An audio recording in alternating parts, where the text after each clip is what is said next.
Bonjour à toutes et à toutes, bienvenue dans ce premier podcast entièrement consacré à la physique où nous allons tenter de vous expliquer pourquoi les serveurs de bar portent-ils leur plateau le bras plié et non le bras tendu. Allez, c'est parti.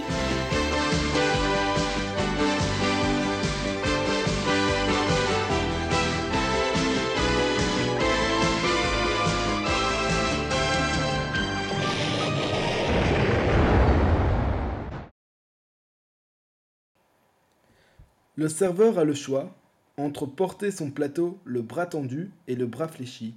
Il le portera le bras fléchi. Nous allons tenter de comprendre quelles en sont les raisons. Pour cela, nous avons nous-mêmes réalisé l'expérience, afin de comprendre précisément le phénomène.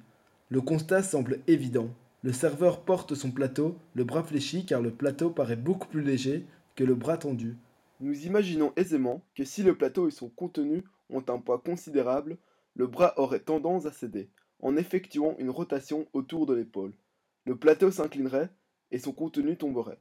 La contrainte que possède une force, le plateau et son contenu dans ce cas-ci, à imprimer une rotation autour d'un axe, l'épaule, porte comme nom le moment de cette force. Si nous schématisons les éléments de la manière suivante, nous avons une force verticale F, qui est égale au poids du plateau et de son contenu, un point P, qui est égal au point fixe, l'épaule, un point A qui est égal au point d'application de la force, une distance D qui est égale à la longueur entre l'épaule P et le plateau A, une distance D' sensiblement plus petite que D.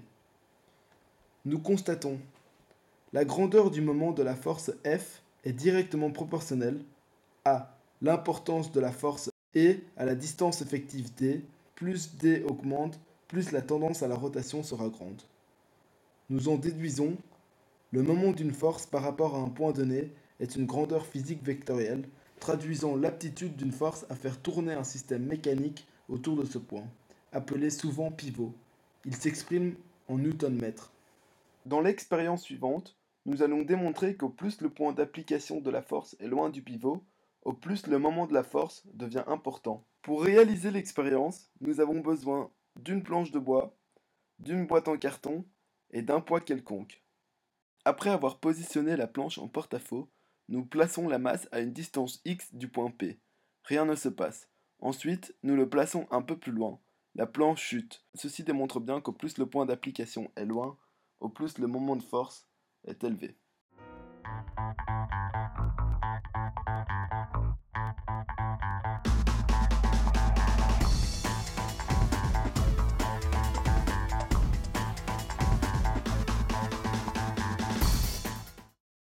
Dans l'expérience qui suit, nous avons reproduit le bras du serveur par une structure en bois avec articulation et ressort.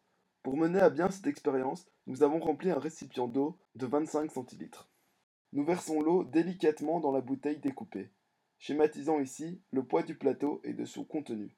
Après avoir vidé l'eau, nous remarquons que rien ne se passe. Le système est en équilibre. Ensuite, nous reversons l'eau dans le verre doseur et reproduisons l'expérience, cette fois-ci avec le bras tendu. On constate que la structure, et en particulier les ressorts, ont de plus en plus de mal à reprendre la contrainte. Le moment augmente, allant jusqu'à entraîner la déformation au pivot et même la rupture. Dans le cas du serveur, celui-ci a intérêt à porter son plateau le plus près du corps afin d'éviter une dépense d'énergie inutile et des traumatismes.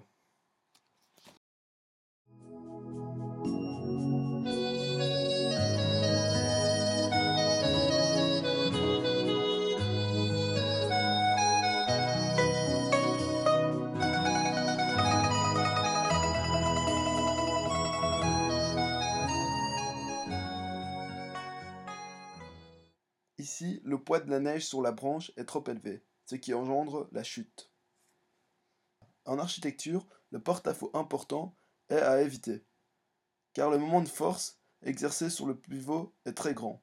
Il nécessite toujours une structure très importante et offre une stabilité faible en défiant la gravité. Merci à toutes et à toutes d'avoir regardé ce premier podcast et à bientôt pour de nouvelles explications.